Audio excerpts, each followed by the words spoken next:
9%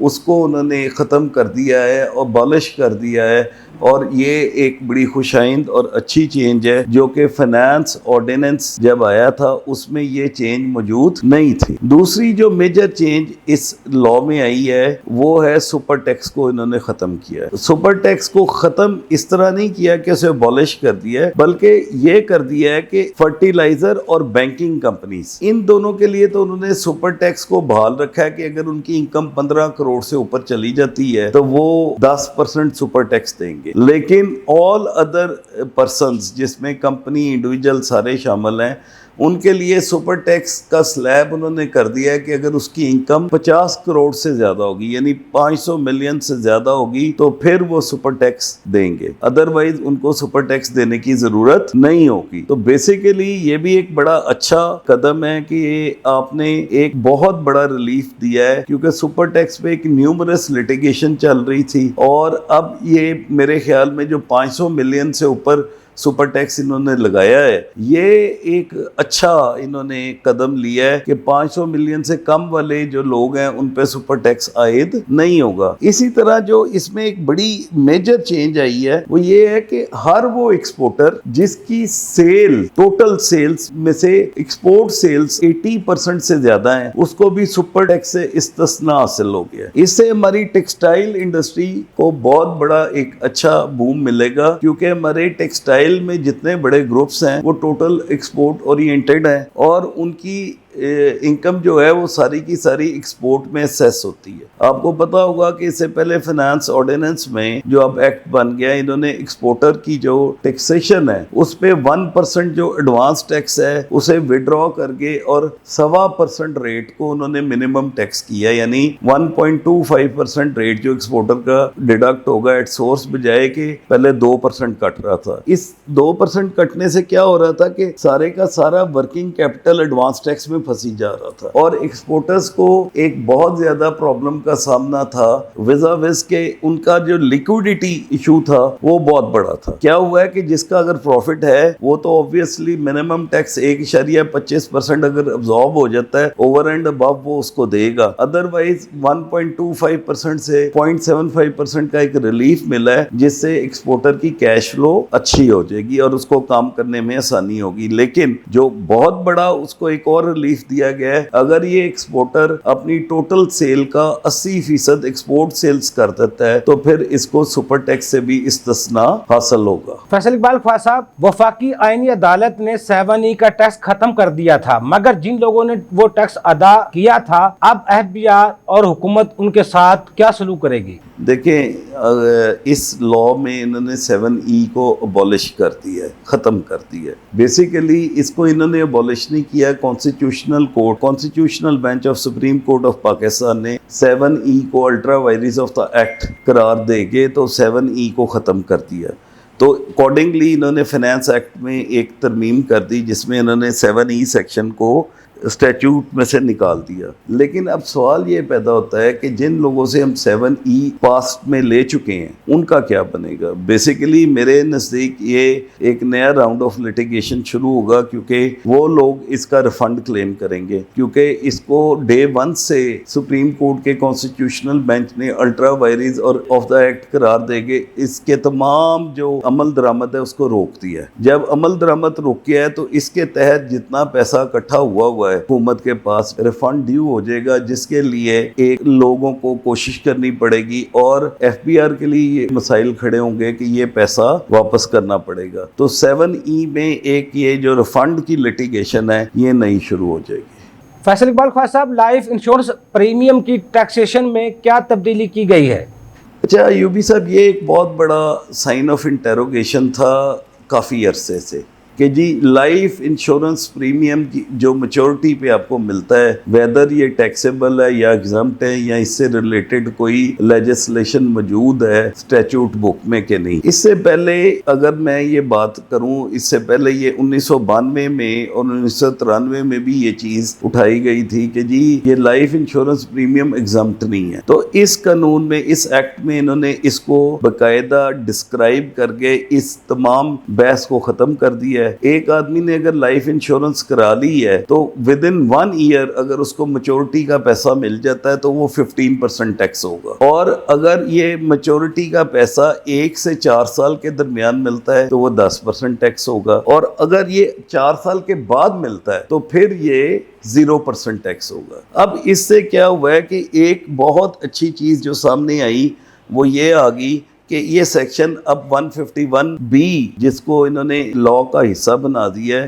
ایک ابہام تھا, ہم اس کو کہتے تھے کہ یہ پرسنل ایسٹس میں یہ میچورٹی فال کرتی ہے, یہ نان ٹیکسیبل ہے. اس کو ڈپارٹمنٹ یہ کہتا تھا کہ نہ اس سے ریلیٹڈ کوئی پروویژن سیکنڈ شیڈیول میں موجود ہے نہ لا میں موجود ہے, تو اس لیے یہ میچورٹی کا سارا پیسہ ٹیکسیبل ہے. تو اس کو ریشنلائز کر دیا, انہوں نے ایکسپلین کر دیا ہے کہ اگر میچورٹی 1 سال کے اندر ہو رہی ہے تو 15% ٹیکس ہے, اور اگر لائف انشورنس پریمیم جو ہے اس کو آپ نے 2 سے 4 سال کے درمیان لیا ہے تو دین اٹ از 10%, اینڈ اگر 4 سال کے بعد ہے تو وہ ایگزمپٹ ہے. فیصل اقبال خواجہ صاحب, پہلی بار اس فنانس ایکٹ میں بینکوں کو تاکید کی گئی ہے کہ وہ کیس رپورٹ کریں. وہ کون سی ٹرانزیکشن ہوں گی جن کو بینک FBR کو رپورٹ کریں گے؟ دیکھیں, اس میں یوبی صاحب ایک بڑی امپورٹنٹ چیز ہے, انہوں نے ایک نیا سیکشن ہے, سیکشن 165AB انٹروڈیوس کیا ہے, جو یہ کہتا ہے کہ ہم 3 نئے مین لاز کو انکم ٹیکس آرڈیننس جو ہے وہ اوور رائڈ کرے گا اگر اس بینک ٹرانزیکشن سے ریلیٹڈ ان کو ڈیٹا کی ضرورت ہے. یہ 3 لاز کون سے ہیں؟ اس میں جو پہلا لا ہے وہ ہے بینکنگ کمپنیز آرڈیننس 1962, دوسرا ہے state Bank of Pakistan act 1956, اور تیسرا ہے protection of economic reforms act 1992. ان تینوں لاز کو سیکشن 165B میں لکھ دیا گیا ناٹ ود اسٹینڈنگ, ورڈ ہے ناٹ ود اسٹینڈنگ, کہ ان لاز میں کیا لکھا ہے کیا نہیں لکھا, یہ سیکشن اپلائی ہوئے گا. اب اس میں انہوں نے کہا کہ جی بینک وہ ڈیٹا رپورٹ کرے گا FBR کو جس میں ایک انڈیویجل یا کسی بھی account holder whether it's a company or a individual, اس میں وہ یہ دیکھیں گے کہ جو اگر ود ان 6 months اس میں ڈیبٹ اور کریڈٹ دونوں ڈال کے 100 ملین سے انکریز کر جاتے ہیں تو بینک نے اس کو FBR کے سینٹرل ہب میں رپورٹ کرنا ہے. یہ سینٹرل ہب جو ہے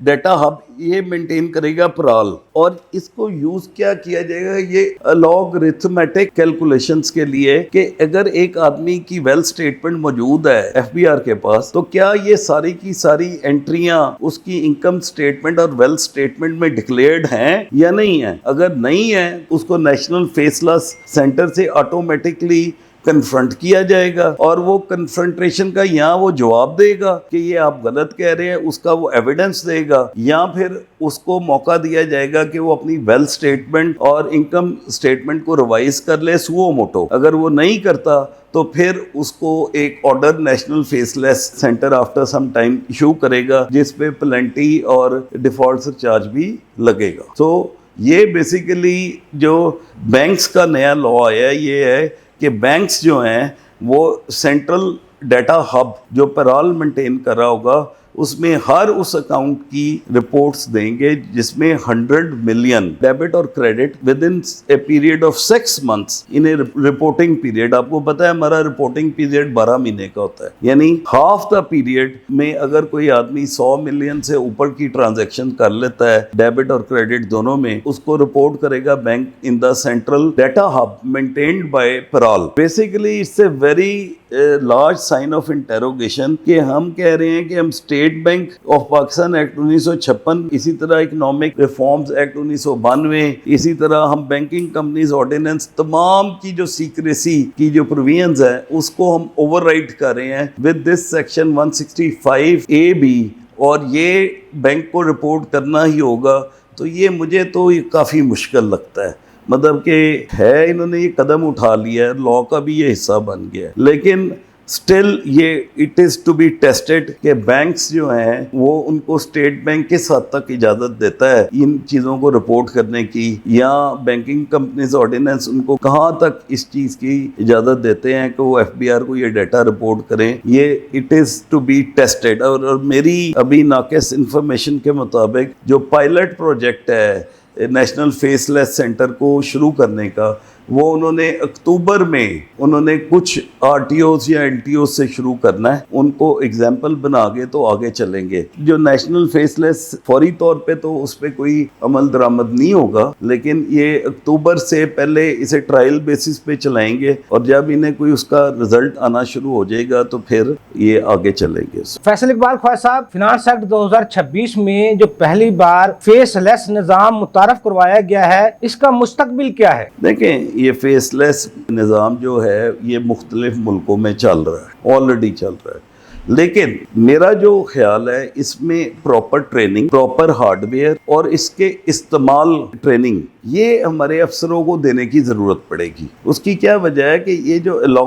لاگرتھمیٹک کیلکولیشنز ہیں، یہ ایک بیسیکلی یہ سٹیٹس ہے نا، یہ میتھمیٹیکل کیلکولیشنز ہیں جس میں آپ ڈیٹا کو سنکرونائز کریں گے جو کہ آپ نے ایکسٹرنل سورس سے لیا ہے with the data that has been declared by the taxpayer himself in his income statements, wealth statements and balance sheets. So then you have a proper trained people to run this faceless system. So we have to see کہ یہ ابھی اس کا کیا بنتا ہے، کیونکہ شاید اس میں انہوں نے یہ کہہ دیا ہے کہ جو آڈٹ ہوگا 177 اور 214C کے تحت /214C کے تحت، وہ سارے کا سارا نیشنل فیسلیس سینٹر کے تھرو ہوگا، جس میں افسر کی آئیڈینٹی بالکل نہیں بتائی جائے گی، اور تمام ای میلز کے ذریعے ڈیجیٹل نوٹسز بھیجیں جائیں گے اور ڈیجیٹل ہی رپلائی لیے جائیں گے، اور پھر جو آدمی ایک آڈٹ کنڈکٹ کر رہا ہے وہ رپورٹ بنائے گا وہ افسر، اور کسی دوسرے افسر کو دے گا جو اسیسمنٹ کرے گا۔ تو basically it is a very complicated system جس کو یہ لے کے آنا چاہ رہے ہیں۔ میرے خیال میں جب تک اس کو ٹرائی اور ٹیسٹ نہیں کیا جاتا تب تک ہم اس کے بارے میں کچھ نہیں کہہ سکتے کہ اس کے کیا ریزلٹس ہوں۔ فیصل اقبال خواجہ صاحب، فیس لیس نظام میں اپیل اور آڈٹ کا دائرہ کار کیا ہوگا؟ دیکھیں، جہاں تک بات ہے مشکلات یا آسانیوں کا، یہ ڈپینڈ کرتا ہے لاگرتھمیٹک کیلکولیشنز پہ۔ دیکھیں، آڈٹ جو ہے،